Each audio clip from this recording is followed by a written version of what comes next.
Hola a todos, el día de hoy vamos a continuar con nuestra revisión del libro Psicoanálisis de la Sociedad Contemporánea de Erich Fromm. Continuamos con el capítulo 4, Salud Mental y Sociedad.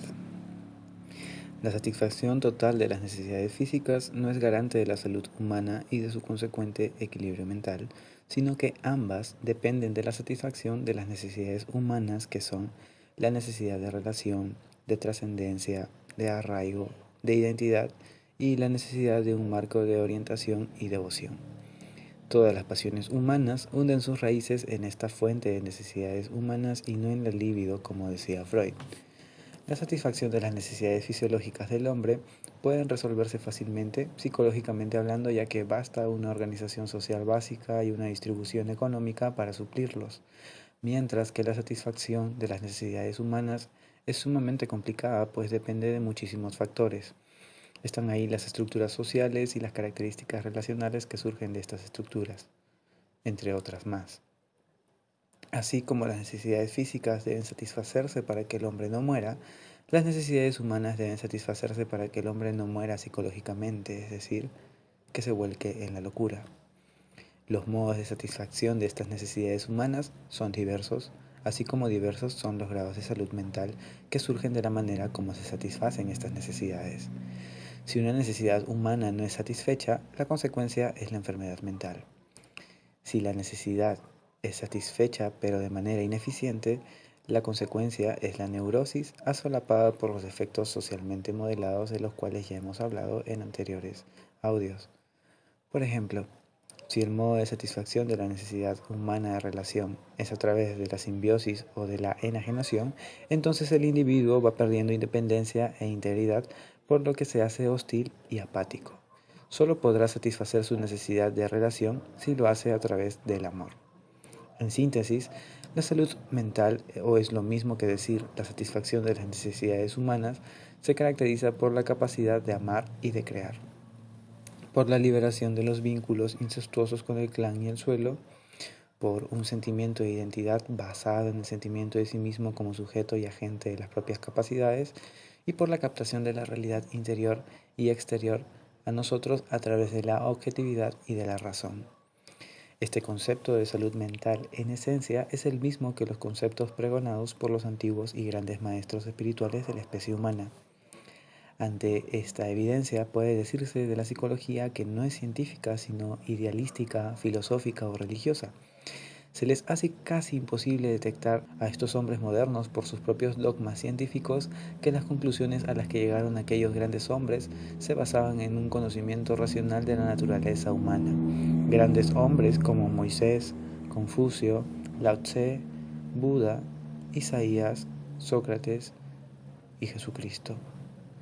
Mucho de la psiquiatría y psicología aún hunden sus conocimientos en la filosofía materialista del siglo XIX, que postulaba que todo fenómeno psíquico debe tener su raíz en algún proceso somático fisiológico.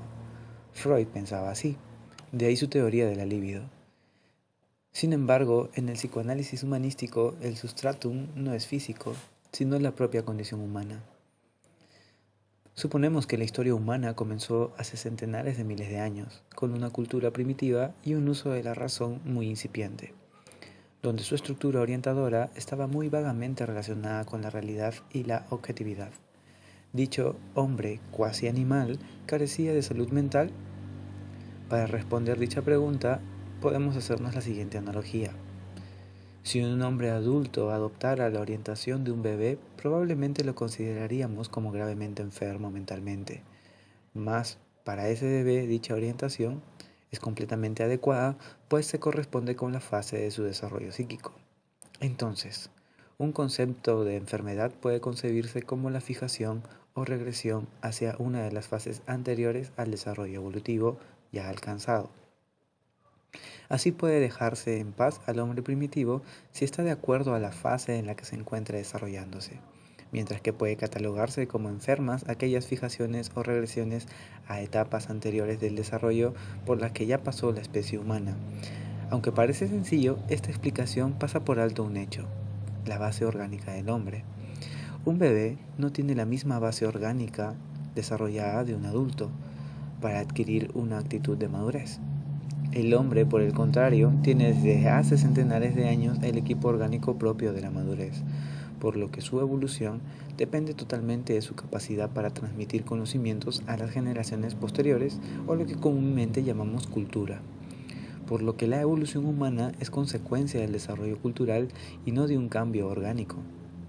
Fromm asegura que un niño procedente de una cultura primitiva, si es puesto en una cultura altamente desarrollada, puede desenvolverse como los demás niños de esa cultura, pues su desarrollo no está en base a su equipo orgánico, sino al factor cultural. El desarrollo de la cultura es entonces una condición necesaria para el desenvolvimiento humano. En la fase en la que nos encontramos, hemos llegado a un punto de individuación en la que solo la personalidad madura puede hacer un uso productivo de la libertad. Si el individuo no ha desarrollado su razón y su capacidad de amar, entonces no será capaz de soportar su propia libertad e individualidad, e intentará huir creándose ataduras artificiales que le proporcionen alguna sensación de vinculación y de arraigo. Todo aquel que no ha alcanzado la maduración humana tiende a regresionar desde su propia libertad, y esto lo conduce a la enfermedad. Entonces ya no vemos la salud mental como la adaptación del individuo a su sociedad, sino como la adaptación de la sociedad a las necesidades humanas.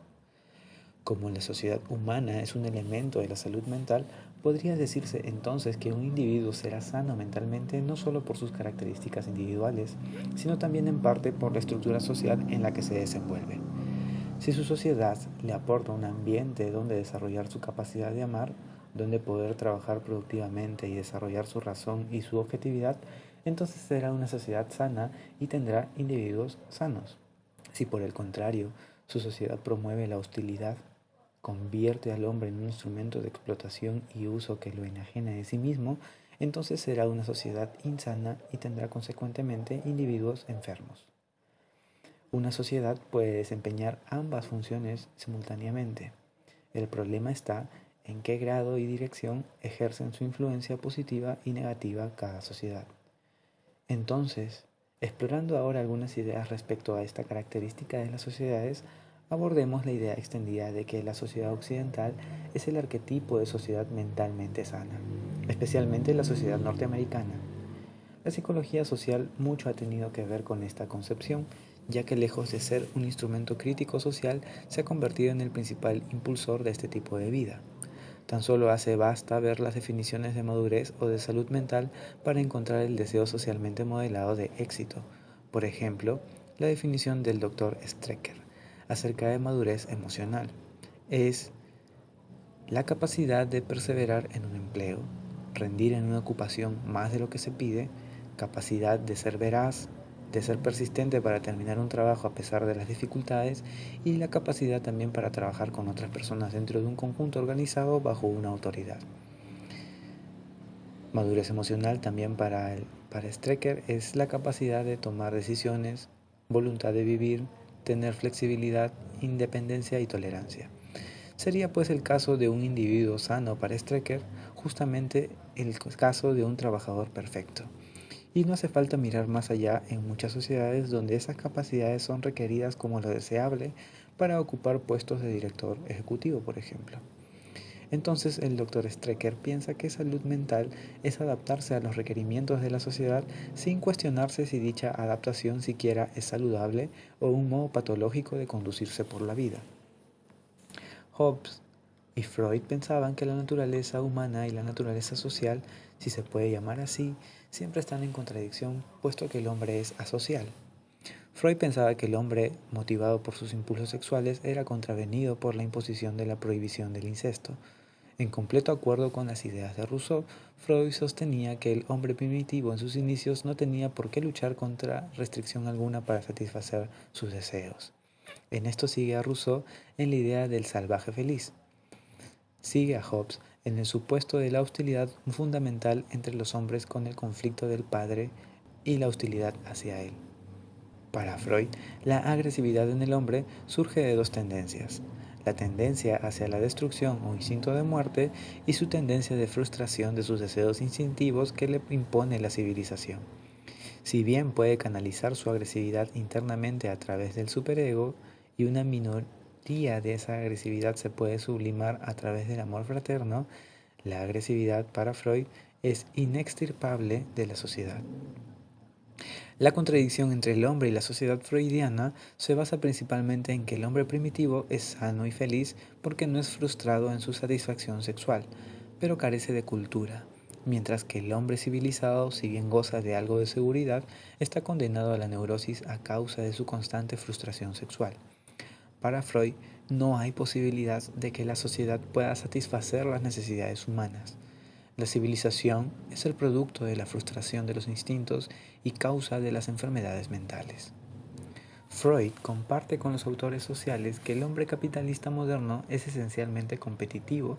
Antropológicamente, Freud concibe al hombre como un ser en constante conflicto con sus semejantes. Darwin, biológicamente, dio expresión a este principio con su teoría de la supervivencia de las especies. En economía también se trasladó este concepto con la escuela de Manchester con el Homos economicus. Tanto Freud como la escuela de Manchester hacen que el capitalismo parezca el régimen que calza perfectamente con la naturaleza humana, alejándolo así de la crítica. Sin embargo, estos pensadores omiten que la sociedad no solamente está en conflicto con estos aspectos asociales del hombre, sino también con sus cualidades humanas más valiosas. De esta manera terminamos nuestros apuntes del capítulo 4 del libro Psicoanálisis de la Sociedad Contemporánea de Erich Fromm.